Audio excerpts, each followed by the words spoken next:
안녕하세요. 역사의 길목에서 그리고 우리 삶의 가장 깊은 곳에서 변치 않는 진리의 목소리를 탐구하는 시간입니다.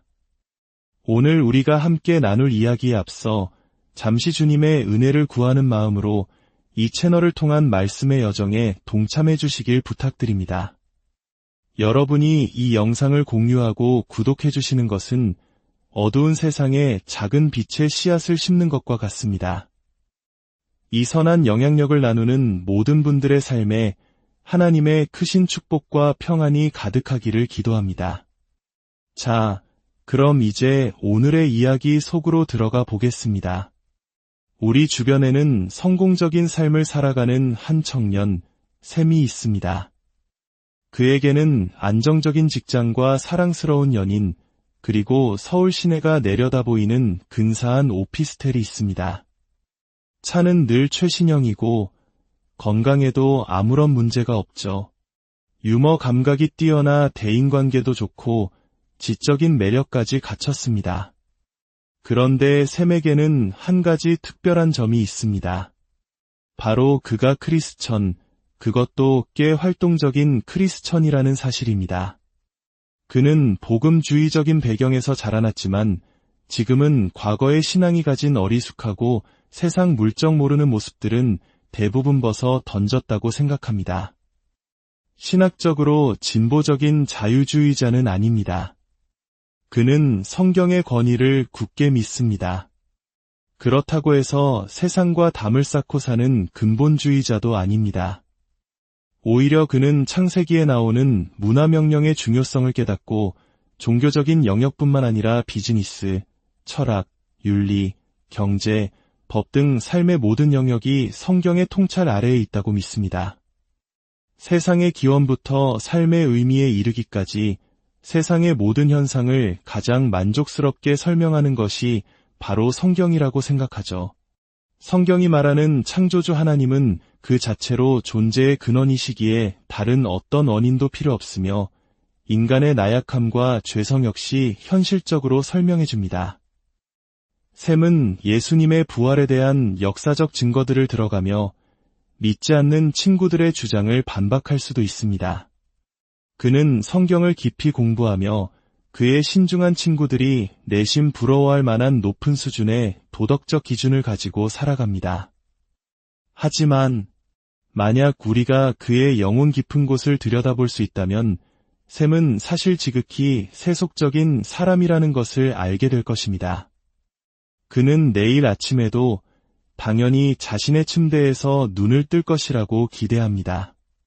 그의 할아버지 할머니 세대가 그토록 간절히 이야기했던 복된 소망, 즉 주님의 재림에 대해서는 들어본 적조차 없습니다. 샘의 모든 관심사는 영적인 삶에 대한 고민조차도 오직 이 시대, 이 땅에서의 삶에만 갇혀 있습니다. 세속주의, 즉 세큘러리즘이라는 말은 이 시대, 이 세상을 의미하는 라틴어 세쿨룸에서 유래했습니다. 샘은 내일도 오늘과 똑같은 하루가 반복될 것이라고 무의식적으로 가정하며 살아갑니다. 그리고 바로 이 가정이 그가 오늘을 살아가는 방식에 심각한 영향을 미치고 있습니다. 사실 이러한 세속주의는 아주 오래전부터 인류 역사와 함께해 왔습니다. 고대의 이교도 사상가들부터 다윈, 마르크스, 프로이트와 같은 현대 사상가들에 이르기까지 세속주의는 늘 번성해왔습니다. 인간의 마음속에는 이생 너머의 세상에 대한 막연한 믿음이 자리 잡고 있음에도 불구하고 개인의 삶과 사회 전체에 불신앙이 스며들어 우위를 차지하는 과정은 놀랍도록 비슷합니다. 그 과정은 이렇습니다. 처음에는 이 세상과 더불어 저 세상을 믿는 것에서 시작합니다.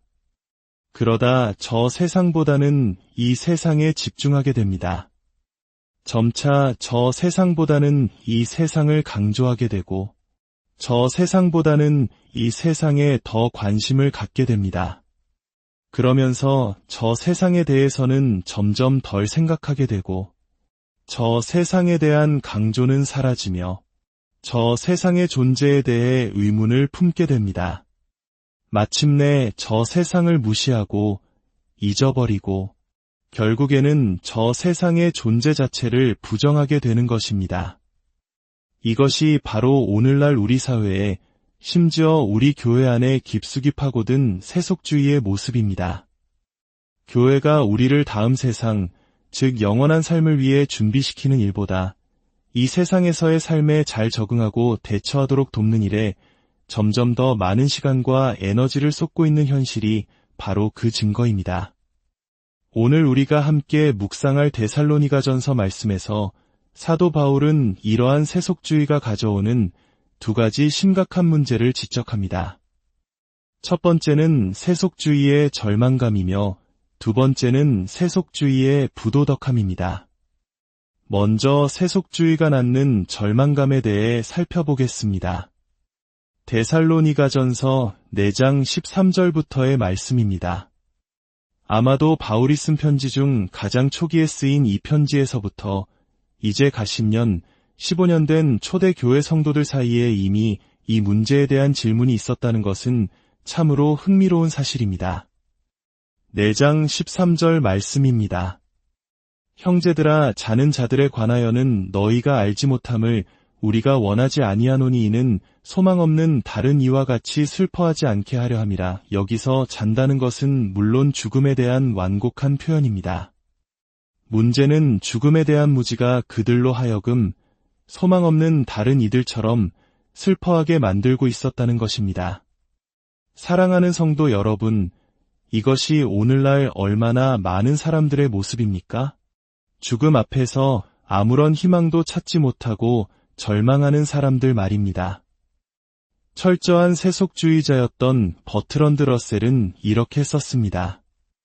인간의 삶이란 보이지 않는 적들에게 둘러싸여 피로와 고통에 시달리며 밤속을 행진하는 기나긴 여정이다.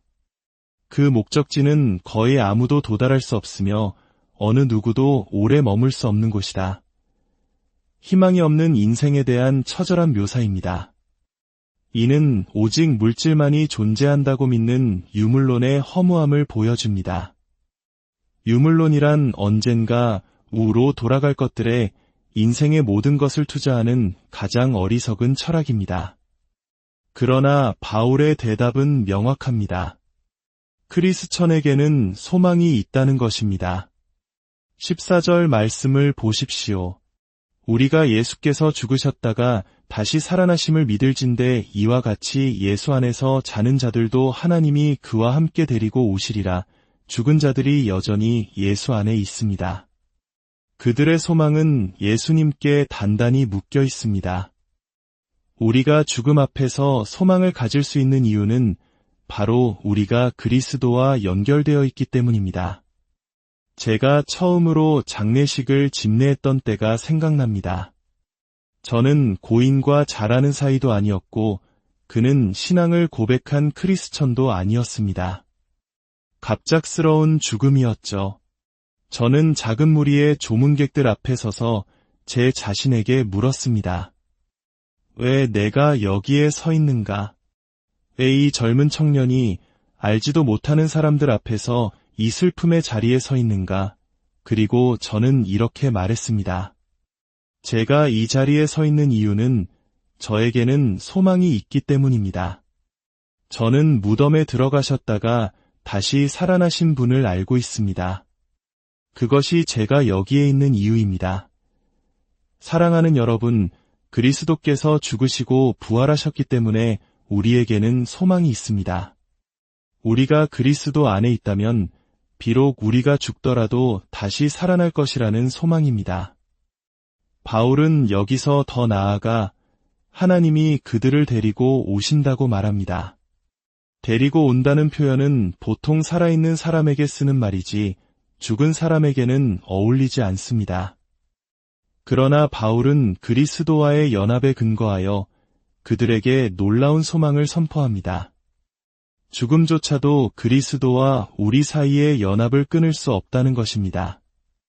혹시 이 자리에 크리스천 형제자매, 배우자, 부모님 혹은 자녀를 먼저 떠나보낸 분이 계십니까?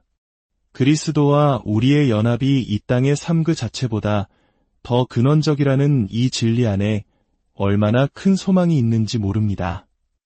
심지어 바울은 15절에서 그리스도 안에서 죽은 자들은 절망적인 상태에 있는 것이 아니라 오히려 주님이 다시 오실 때 살아있는 우리보다 앞서게 될 것이라고 말합니다. 데살로니가 성도들은 아마도 주님이 돌아오시기 전에 죽은 자들은 그 영광에 참여하지 못할까 봐 걱정했던 것 같습니다. 그러나 바울은 단호하게 말합니다. 결코 그렇지 않다. 15절 말씀입니다. 우리가 주의 말씀으로 너희에게 이것을 말하노니 주께서 강림하실 때까지 우리 살아남아 있는 자도 자는 자보다 결코 앞서지 못하리라.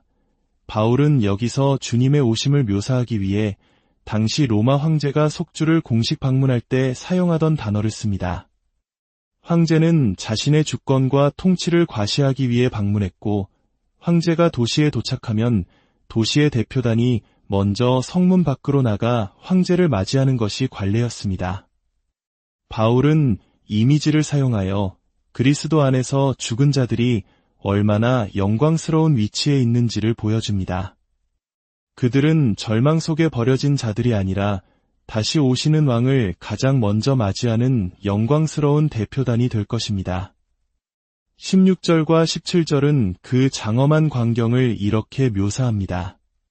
주께서 호령과 천사장의 소리와 하나님의 나팔 소리로 친히 하늘로부터 강림하시리니 그리스도 안에서 죽은 자들이 먼저 일어나고 그 후에 우리 살아남은 자들도 그들과 함께 구름 속으로 끌어올려 공중에서 주를 영접하게 하시리니 그리하여 우리가 항상 주와 함께 있으리라.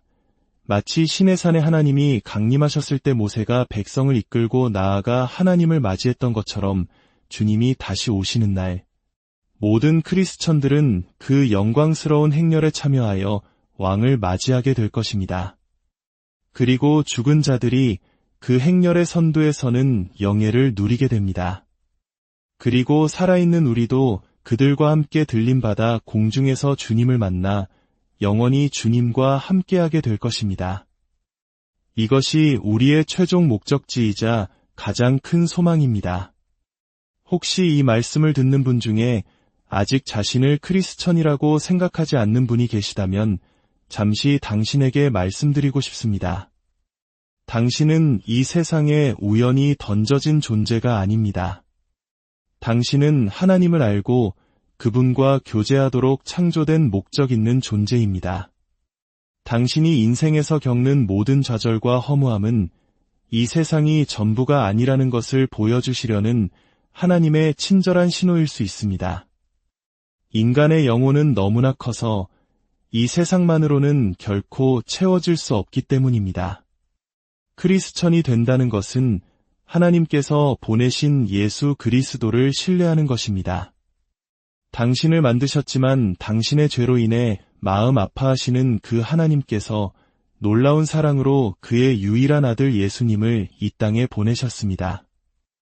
예수님은 하나님 아버지를 온전히 신뢰하는 완벽한 삶을 사셨고 십자가에서 죽으셨습니다. 바로 여기에 기독교의 핵심 진리가 있습니다. 예수님은 당신의 죄를 대신하여 죽으신 대속 제물이 되셨습니다. 인류의 첫 조상 아담이 죄를 지었을 때 우리 모두가 그 안에 있었던 것처럼 이제는 누구든지 예수 그리스도를 믿으면 그분 안에서 새로운 생명을 얻게 됩니다. 하나님께서는 예수님을 죽은 자 가운데서 다시 살리심으로써 그분의 희생을 받으셨다는 것으론 세상에 공표하셨습니다.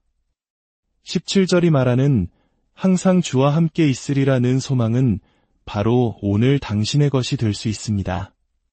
당신의 인생을 걸 만한 이보다 더 위대한 소망이 어디 있겠습니까? 이제 세속주의의 두 번째 문제, 바로 부도덕함으로 넘어가 보겠습니다. 바울은 진짜 문제는 그리스도 안에서 죽은 자들이 아니라 어둠 속에서 살아가는 자들이라고 말합니다. 데살로니가전서 5장 1절부터의 말씀입니다. 형제들아, 때와 시기에 관하여는 너희에게 쓸 것이 없음은 주의 날이 밤에 도둑같이 이를 줄을 너희 자신이 자세히 알기 때문이라. 그들이 평안하다, 안전하다 할 그때에 임신한 여자에게 해산의 고통이 이름과 같이 멸망이 갑자기 그들에게 이르리니 결코 피하지 못하리라. 주의 날은 구약 성경에서부터 중요한 주제였습니다. 그것은 하나님께서 자신의 뜻을 온전히 이루시고 세상을 심판하시는 위대한 날입니다. 신약에서 이 주의 날은 바로 그리스도의 재림의 날을 가리킵니다. 바울은 데살로니가 성도들이 이 날에 대해 잘 교육받았다고 말합니다. 그러나 그리스도 밖에 있는 사람들은 희망이 없을 뿐만 아니라 다가올 심판에 대해서도 비극적으로 무지합니다. 그들의 무지는 그들을 놀라게 할 것이고 결국 파멸로 이끌 것입니다. 사람들이 평안하다, 안전하다고 말하며 이 세상의 삶에 안주하고 있을 때 멸망은 마치 도둑처럼 임산부의 해산 고통처럼 갑작스럽게 닥칠 것이며 아무도 피하지 못할 것입니다. 역사를 읽다 보면 1차 세계대전이 얼마나 갑작스럽게 시작되었는지 알 수 있습니다.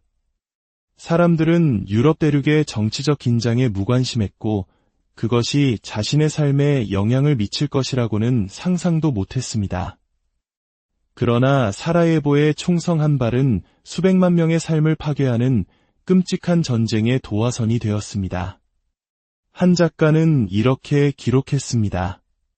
마치 날씨에 대해 무심코 한마디 하다가 갑자기 심판의 날과 마주친 것 같았다. 주의 날은 바로 그렇게 갑작스럽게 임할 것입니다. 그리고 그들의 무지는 영적인 잠과 술 취함으로 가득한 삶으로 이어집니다. 7절 말씀입니다. 자는 자들은 밤에 자고 취하는 자들은 밤에 취하되 그들은 가족과 직장, 세상의 많은 일에 몰두하며 자신들이야말로 깨어있는 사람이라고 생각할지 모릅니다. 성공한 사업가, 세상 물정에 밝은 사람이라고 자부할지 모릅니다. 그러나 바울은 단언합니다. 다가올 그날에 대하여 그들은 깊이 잠들어 있습니다. 그러나 형제들아 너희는 어둠에 있지 아니하매 그날이 도둑같이 너희에게 임하지 못하리니 너희는 다 빛의 아들이요 낮의 아들이라. 우리가 밤이나 어둠에 속하지 아니하나니 그러므로 우리는 다른 이들과 같이 자지 말고 오직 깨어 정신을 차릴지라. 바울은 빛의 자녀들인 우리에게 깨어 있으라. 그리고 정신을 차리라고 권면합니다. 깨어 있다는 것은 주님의 날이 오고 있음을 아는 것입니다. 그리고 그 암은 우리를 정신 차리는 삶, 즉 절제하는 삶으로 이끕니다. 8절은 말합니다. 우리는 낮에 속하였으니 정신을 차려 믿음과 사랑의 호심경을 붙이고 구원의 소망의 투구를 쓰자. 깨어있음과 절제 사이에는 깊은 연관이 있습니다. 우리가 사는 시대를 분별하고 진리의 말씀을 공부할 때 우리는 자연스럽게 절제하는 삶을 살게 됩니다. 빛의 자녀들은 깨어있고 다가올 심판의 날을 알기에 믿음과 사랑과 소망으로 무장합니다. 반면에 영적으로 잠들어 있는 자들, 즉 주의 날이 온다는 사실에 무지한 사람들은 어떠합니까? 그들은 자신들의 삶에 대해 아무에게도 설명할 책임이 없다고 생각하기 때문에 아무런 통제 없이 살아갑니다. 러시아의 위대한 소설가 도스토옙스키는 신이 없다면 모든 것이 허용된다고 말했습니다. 인간의 의지가 최고의 주권자가 될 때 발생하는 문제입니다. 만약 자신의 삶에 대해 해명해야 할 필요가 없다고 생각한다면 사람들은 어떤 삶을 살게 될까요? 하나님께서 우리를 심판하시는 것은 그분이 무자비해서가 아니라 선하시기 때문입니다. 그분은 완전한 선이십니다. 만약 하나님께서 악에 대해 영원히 인내하고 관용하신다면 그것은 무관심과 무엇이 다르겠습니까? 그러므로 크리스천인 우리는 언젠가 하나님 앞에서 우리의 삶 전체를 결산해야 한다는 사실을 아는 사람답게 살아야 합니다. 운동선수가 공에서 눈을 떼지 않고 목표를 향해 달려가듯 우리 역시 우리가 무엇을 위해 사는지 분명히 알아야 합니다. 사실 당신의 삶은 이미 매일매일 당신이 무엇을 소망하며 사는지를 보여주고 있습니다. 당신의 선택 하나하나가 점이 되어 당신이 진정으로 추구하는 희망의 그림을 그려내고 있는 것입니다. 이제 결론입니다. 9절 말씀입니다. 하나님이 우리를 세우심은 노하심에 이르게 하심이 아니요 오직 우리 주 예수 그리스도로 말미암아 구원을 받게 하심이라. 예수께서 우리를 위하여 죽으사 우리로 하여금 깨어있든지 자든지 자기와 함께 살게 하려 하셨느니라. 사랑하는 성도 여러분, 우리의 미래는 궁극적으로 선합니다. 우리를 기다리는 것은 심판의 진노가 아니라 구원입니다. 그리고 지금 이 순간도 선합니다.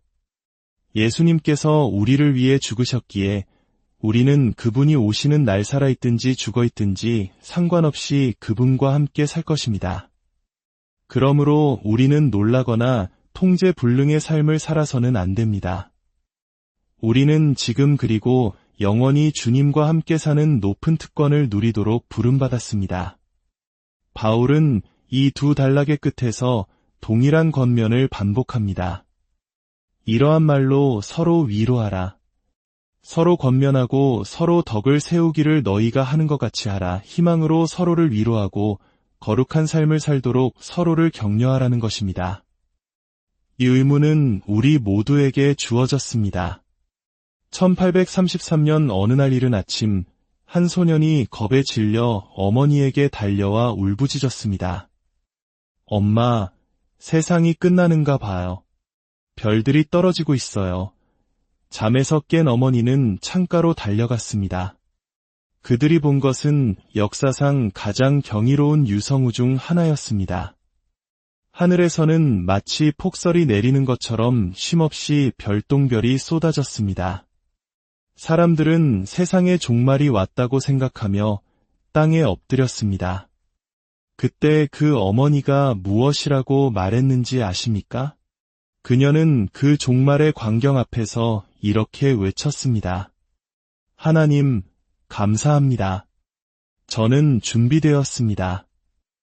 하나님, 감사합니다. 저는 준비되었습니다. 사랑하는 여러분, 만약 당신이 이 고백을 할 수 있다면 당신은 모든 것을 위해 준비된 사람입니다. 당신은 준비되었습니까? 당신은 준비된 사람처럼 살고 있습니까? 이러한 말로 서로 위로하고 격려하고 세워주십시오. 함께 기도하겠습니다. 주 하나님, 우리가 얼마나 자주 영적으로 잠들어 있는지 주님은 아십니다. 우리의 마음이 영원하지 않을 작은 것들에 얼마나 얽매여 있는지도 아십니다. 주님, 당신의 친절과 자비로 우리를 깨워주시옵소서. 이 소망의 말씀을 듣고 이 교훈을 받아들여 우리의 유익과 주님의 영원한 영광을 위해 격려받는 저희가 되게 하여 주시옵소서. 예수님의 이름으로 기도합니다.